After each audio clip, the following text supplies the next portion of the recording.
Hello everyone, welcome back in our channel. दोस्तों, आप सभी का स्वागत है। मैं हूं कपिल। तो बच्चों, आज की इस वीडियो में यूपी ट्रिपल सी पैट 2023 का जो शिफ्ट वन में जो आपका आज एग्जाम हुआ, उसके जो मैथ के जो क्वेश्चन है उसके हम सॉल्यूशन आपको प्रोवाइड कराएंगे। आप अपने पेपर को आप ओपन कर सकते हो और क्वेश्चंस को आप मिला सकते हो। ओके, मैंने क्वेश्चन नंबर 5 एकदम लिख रखे हैं और अपने ऑप्शन को देख लेना किसका कितना सही है। जिन बच्चों का सेकंड मीटिंग में अगर उन तक ये वीडियो पहुंच रहा है, प्लीज़ आप देख लीजिए किस तरीके के सॉल्यूशन, और जिनका कल है तो उनके लिए हेल्पफुल रहने वाला ही है। साथ साथ मैंने प्रीवियस ईयर के जो क्वेश्चन पेपर थे उनका भी सॉल्यूशन मैंने डाल दिया। प्लीज़ आप जाके हमारी प्लेलिस्ट में देख सकते हो। यूपी ट्रिपल सी पैट मैथ के नाम से आपका प्लेलिस्ट वहाँ पे सेव है। तो चलिए, सॉल्यूशन ऑलरेडी मैंने यहाँ पे कर रखा है, सब आपको एक्सप्लेन करता हुआ चलूंगा ना प्यारे बच्चों। तो देखो, क्वेश्चन में बोला गया है निम्नलिखित में से कौन सा अवरोही क्रम में है, यानी कि घटते हुए क्रम में। अवरोही का मतलब क्या होता है? पहले बड़ा, उससे छोटा, उससे छोटा। अब यहाँ पे चार ऑप्शन थे और इसमें अच्छी बात ये थी प्यारे बच्चों, चारों जो ऑप्शन थे सब में जो आपकी डिस्टेंस थी वो सेम थी। आपको करना क्या है, एक बार ना इनको डेसिमल में चेंज कर लो। 5/8 0.625 के इक्वल आ रहा था 9/13, 0.92 के इक्वल आ रहा था 11/17 आपका आ रहा था 0.647 के। अब ये क्वेश्चन आसान इसलिए बना क्योंकि चारों ऑप्शन में ना यही तीनों डिजिटें आपकी यूज हो रही हैं। अब फिर क्या किया, जैसे हमने इनको डेसिमल में कन्वर्ट किया, हमें पता लग गया 0.69 आपका यहाँ पे ग्रेटर है सब में, और जो 0.69 है वो आपका 9/13 के इक्वल है। 9/13, देन उसके बाद आपका 64 वाला आएगा। 64 वाला कौन सा आपका 11/17। इसका मतलब जो हमारा ऑप्शन सही बन रहा है 9/13 और 11/17 और 5/8 आपके ये अवरोही क्रम में होंगे, यानी कि जो ऑप्शन नंबर सी इसका सही हो जाएगा। देख लीजिए और टिक कर लीजिए, और किसका सही है वो देख सकते हो। अगला क्वेश्चन आपका इसका रूट से पूछा गया था। हर साल आपका इसका रूट से क्वेश्चन बनता ही बनता है। तो क्वेश्चन ये था, मैंने क्या किया, इसके जो 3 जीरो थे मैंने वो रिमूव करके नीचे बढ़ा दिए, और इसके 1 2 3 4 डेसिमल हटा के 4 जीरो ऊपर लिख दिए। ऐसे सिमिलर सबके मैंने यहाँ पे डेसिमल रिमूव कर दिए। डेसिमल रिमूव करने के बाद मैंने सारे जीरो यहाँ पे कैंसिल कर दिए।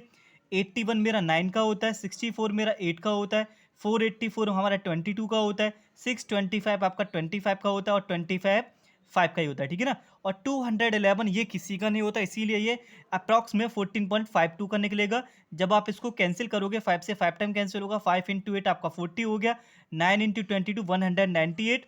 जब आप इनको सॉल्व करोगे प्यारे बच्चों, यू विल गेट 0.34, यानी कि जो ऑप्शन है वो आपका ऑप्शन नंबर बी आपका एकदम करेक्ट सही हो जाएगा। तो बात करते हैं क्वेश्चन नंबर थर्ड की। तो देखिए, इनवर्स से किस तरीके से क्वेश्चन आपसे पूछा गया है। तो क्वेश्चन में 8 का पावर -1 था, इसको मैंने नीचे लिख दिया 1/8। सिमिलर ऐसे ही -1 9 का पावर 1 था माइनस, तो 1/9 हो गया। होल पावर -1 चल रहा है, डिवाइड ऐसे ही रहने दिया। सिमिलर इसको 1/4 लिखा, -1/9 लिखा। सबसे पहले ना ब्रैकेट सॉल्व हो गया, एलसीएम लेने के बाद 72, ये 1/72 डिवाइड ऐसे ही रहने देना। 9 - 4 5 होगा, 5/36। ओके। अब पावर क्या है, नेगेटिव। पावर नेगेटिव पॉजिटिव बनाएंगे तो 72 ऊपर पहुंच जाएगा, ये रेसिप्रोकल हो जाएगा। ठीक है। अब हम डिवाइड रिमूव करेंगे। डिवाइड को जब हम रिमूव करते हैं, रूल हमारा कहता है आगे वाला नंबर सेम ऐसे ही रहेगा, डिवाइड हटाइए, मल्टीप्लाई लगाइए, और नीचे वाला नंबर ऊपर, ऊपर वाला नीचे कर दीजिए। 36 से ये 2 टाइम कैंसिल हो गया, 5 इंटू 2 कितना होता है 10, यानी कि जो आपका इसका जो ऑप्शन है प्यारे बच्चों, वो ऑप्शन डी आपका यहाँ पे एकदम सही हो जाएगा। सिंपल सा ये क्वेश्चन था। हमने बस क्या किया, पावर को पॉजिटिव बनाया, 1/8 लिख दिया, 1/9 लिख दिया। फिर इसके बाद सिंपल सी calculation, you can solve. Okay. और बात करते हैं क्वेश्चन नंबर 4 की तरफ चलते हैं। तो क्वेश्चन नंबर 4 बोला गया, दिव्या जो अपने मासिक वेतन का 24% भोजन पर करती है और 15% किस पर करती है, बच्चों की शिक्षा पर। हमने मान ली अगर एग्जैक्ट वैल्यूज की 100 थी, 100 में से क्या करती है 24 अपना भोजन पे करती है, 15 किस पे करती है, शिक्षा पर, यानी कि 39 दोनों को मिला के। अब उसके पास जो बचा हुआ वैल्यू कितना है 61, जो शेष अब उसके पास बचा वो कितना है 61। अब क्वेश्चन में बोला गया है जो बचा हुआ वेतन है, यानी कि शेष वेतन में से वह क्या करती है 25% किस पर करती है, मनोरंजन पर, 20% परिवहन पर खर्च करती है। यानी कि 61 में से 61 का 25% आपका मनोरंजन पर, और 61 का 20% आपका किस पे करती है, परिवहन पर। जब आप निकालोगे परसेंटेज 50.25 12.2, जब ऐड करोगे 61 में से माइनस करोगे 27.45, तो यू विल गेट 33.55। ये उसके पास अब शेष रह गया है, यानी कि शेष जो बचा उसके पास अब बचा 33.55, और जो शेष वैल्यू जो बची है वो आपको उसने दे रखी है 10,736, 10,776। जो बचा हुआ वैल्यू है 33.55, वो आपका किसके इक्वल है 10,736 के। अब हम यहाँ से 1 का वैल्यू निकाल लेंगे। 1 इज इक्वल टू 10736 अपॉन 33.55, ये हमारी वैल्यू 1 की निकली है। ठीक है ना। ये जो वैल्यू हमारी 1 की निकली है, आप सॉल्यूशन देख सकते हो ना, मैंने क्या बोला 61 का 25% यहाँ निकाल लिया प्लस 61 का 20% यहाँ से वो निकाल लेते हैं, दोनों को ऐड करके माइनस करने का 33 बचा, 33 से 33 शेष बचा, शेष का वैल्यू आपको 137 दे रखा है 6। ओके, तो बचा हुआ पार्ट ये 1 की वैल्यू हो गई। अब हम निकालेंगे यहाँ से 100 का, हमारे पास 1 का वैल्यू आ गया, 100 हमने सपोज कर रखा था, 100 का मल्टीप्लाई करने के बाद आपको सीधी सीधी वैल्यू यहाँ पे मिल जाएगी 32,000, यानी कि इसका जो करेक्ट ऑप्शन होगा प्यारे बच्चों, ऑप्शन ए आपका यहाँ पे इसका सही हो जाएगा। आप अपने आंसर को मैच कर सकते हो। तो चलिए लास्ट क्वेश्चन की तरफ अब चलते हैं।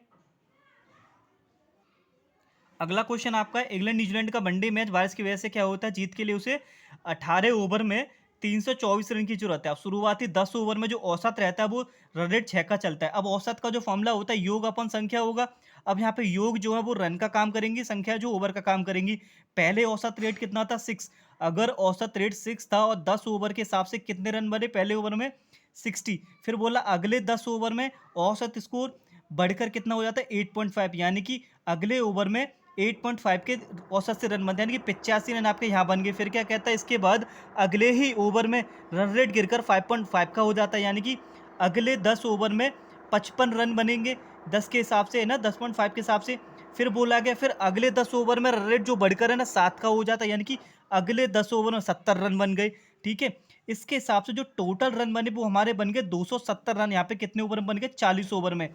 अब आपके पास बचे कितने ओवर, 8 ओवर आपके पास बचे, और रन कितने रह गए 324 बनाने थे, 270 यहाँ पे बन चुके। ठीक है ना, तो यानी कि 54 रन की जरूरत है अब यहाँ से। तो औसत आपको निकालना, औसत इज इक्वल टू योग, कितने रन चाहिए 54 रन चाहिए, कितने ओवर में 8 ओवर में। जब आप डिवाइड करोगे तो यू विल गेट 6.75, यानी कि जो उसका ऑप्शन है वो ऑप्शन बी सही हो जाएगा। सिंपल सी कैलकुलेशन करनी है, पहले 10 ओवर में 6 के हिसाब से रन बने यानी 60 बन गए, फिर अगले 10 में 8.5 के हिसाब से यानी कि 85 रन बन गए, ऐसे सिमिलर।